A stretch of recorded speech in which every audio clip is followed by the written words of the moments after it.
Hi, this is Simon Phillips. This is I Love Networking. So, first of all, how would you describe your approach to networking, your personal approach? My approach is very much one of really trying to learn about the other person's business, and quite often when I'm networking I won't talk about my business at all.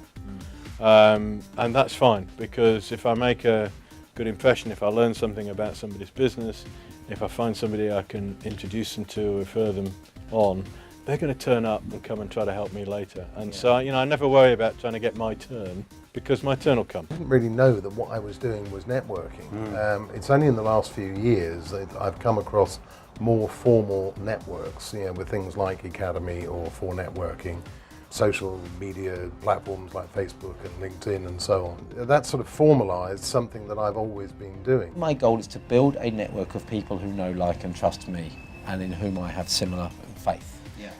So it's about building relationships. It's about finding people with something in common, finding people with whom I have rapport, staying in touch afterwards, building the relationship, and then knowing what I want and the help that my network can offer me, so that when I need help I can turn to them and ask at the appropriate time.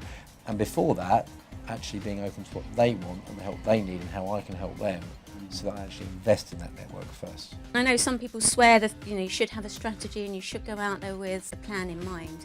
I'd probably go against the grain on saying I really don't have a strategy. I do like to find really interesting people. I certainly won't try and work the room. I'm useless at that.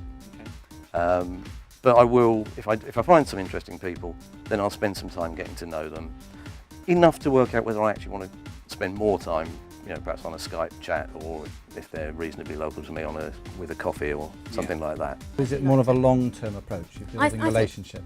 Definitely, I think it has to be. Anyone who comes out networking expects to get some business there and then at their first event.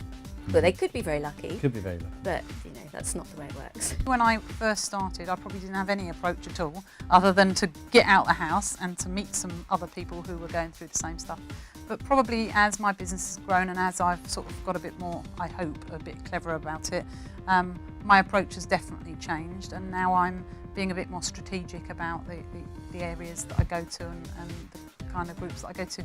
Although I still like doing the odd random thing, because you never know, what's going to happen. So largely I've got a networking plan, and then sometimes I just go, that sounds like fun, I'm going there. What I do is I look at the delegate list. I make sure that I have a view as to who's going to be attending. I make sure that what I'm going to say during the course of the meeting is going to be appropriate for the audience.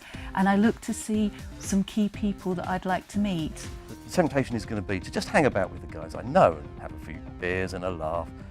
But I've also got to remember that I'm here to meet new people as well. Because if I don't meet new people, my network doesn't grow.